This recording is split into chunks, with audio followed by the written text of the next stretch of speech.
Hi everybody and welcome to my Unruly Housewife channel. Today I'm going to show you how to put these temporary tattoos from just cheap ones from places like Claire's Accessories onto your polymer clay to make a really interesting effect.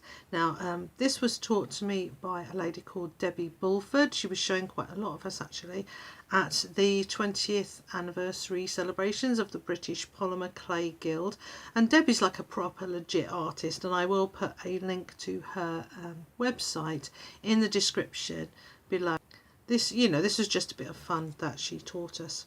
And I'm going to show you this and put my own twist on it at the end, so hang on for that. So first of all, these are the sorts of things that you can get for this body tattoo art, temporary tattoos. And you can see you can get really big ones or really small ones like these. I've got a new tripod, so it's kind of weird, but you know, that's a tiny little feather. And what I'm going to do today, what I'm going to show you today, Faith, is this one here, and I'll show you how to do it. And I've only just kind of got the hang of it myself. I've been playing around with it, so and I urge you to do the same. You know, this is something to experiment with. So the first thing you need to do is to peel off the plastic protection over the temporary tattoo, and that's just a piece of film like that. And then you put the tattoo onto the clay. And I've prepared this bit. It does stick quite hard quite quickly. Okay, so shall I adjust it? Yeah, I can adjust it, but you have to be a bit careful. Usually, once you put it down, you kind of want to leave it there. Okay, so there it is. Now, what Debbie suggested was that we could spray the tattoo with this to wet it down. Because I'm using Fimo and that's quite sensitive about water and goes a bit sticky, I'm going to do it with a brush and some water. So I'm showing you water in case you don't know what water looks like. So here we are, and you just paint this onto the back of your tattoo, the temporary tattoo. These are really inexpensive, I think, so you can have some fun with it. And I'm just going to do this, and you can, I hope you can see, I might hold it up to the camera, that the backing goes pretty transparent and you can begin to see the tattoo showing through. Let me just show you that. Hey, big tall tripod. There it is there. And down.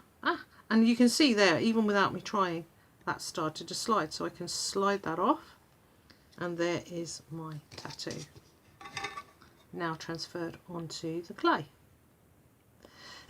Now at this point we could stop and do exactly what Debbie told us to do, which is to just pop this in the oven. I put a little foil tray over the top of it, put it in the oven and cook it in the normal way that you would bake or cure your polymer clay. And that's it's a really good effect. And then what she does is she takes it out of the oven, lets it cool for a short while, just for a very short while, and then puts on top, excuse this scrubby old tile, another tile just for 2 minutes or so, because this can sort of start to shrink back and get a little bit screwed up. So she would perhaps put that on top, rest it on top for a couple of minutes, but not immediately. The first time she told me, the first time I tried to do it, I left the tile on the whole time it was baking and the tattoo got baked onto the tile, so don't do that. Okay, what I am going to do, which I've been messing around with, I'll just see if this needs drying off just a little. No, perhaps not. What I'm going to do is, for my own little twist, is to put some mica powder on it, because I was a little bit, anxious to start doing something more, so I'm a nuisance. So you can actually dab a little bit of mica powder over the top of this, and that will go onto the clay, just very, very lightly, because you don't want to mess up the tattoo, because that's not finished yet, remember. You can just put that over. burnish it. Maybe even get yourself a brush at this point. That might be an idea, but I haven't got one here. Burnish that on, and you can sort of ombre, I think the young people call it, that up towards the top if you wanted. It would be good probably to use a brush. Do that. Just do it however you want it. And then you can just use a bit of a baby wipe and very, very lightly take that off foil so that it stays on the clay and the backing there, but it's kind of removed from the foil, so I can still see the gold. But I've still got the blue behind it. So this is a bit wet, but we're going to try anyway. I'm using Interference Blue Perfect Pearls here, so it's not too sort of intense. Let's go around there. Just gives a nice sheen to it. I just think that's a bit of fun. It's just a little bit extra thing that you can do. Now the other thing that I've found out that you can do, because I do like to try and bring something to the party, is you can make textures over the top of your tattoo. Now in this instance I probably wouldn't, because that looks fine, but if I wanted to, I could make textures perhaps at the bottom end, and it goes onto the tattoo and onto the clay. I'm just using this toothbrush.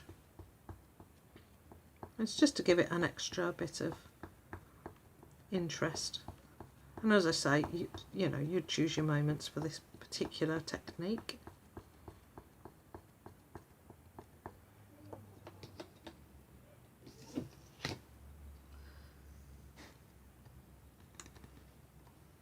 So you can either just very simply put the tattoo on, or you can like go a bit mad like me, start putting texture, involving texture and involving mica powder, and it really doesn't spoil the tattoo at all if you want to fool around.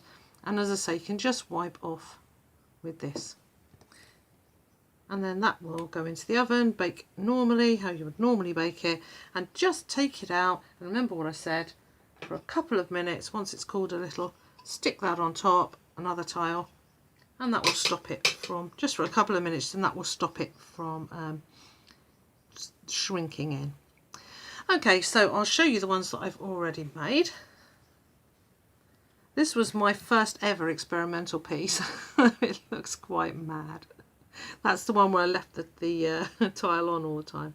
But I just want to show you it because it's quite fun that it's long and thin. This one is Interference Blue and Gold. You can see that the gold sometimes goes a tiny bit pale in the oven. I'm not sure what you can do about that. This one didn't have the foil tray over the top, so maybe the next one will be luckier. But it still looks awesome, doesn't it? And here's another one that I did. And again, I included the mica powder like I've got on there, but I also made some sort of texture in the middle. I should just add that these have been varnished, and you will want to varnish this to seal it on. I used Americana Duraclear gloss varnish, but I should imagine that any of the normal varnishes that you use will be good. Varathane, I think it's called in America. They will probably be fine for it, water-based ones. So I hope you enjoyed that. If you did, do like and subscribe. Do leave any comments and questions down below, because there's always something I forget to share. Thank you very much for watching. I love you all. Bye bye.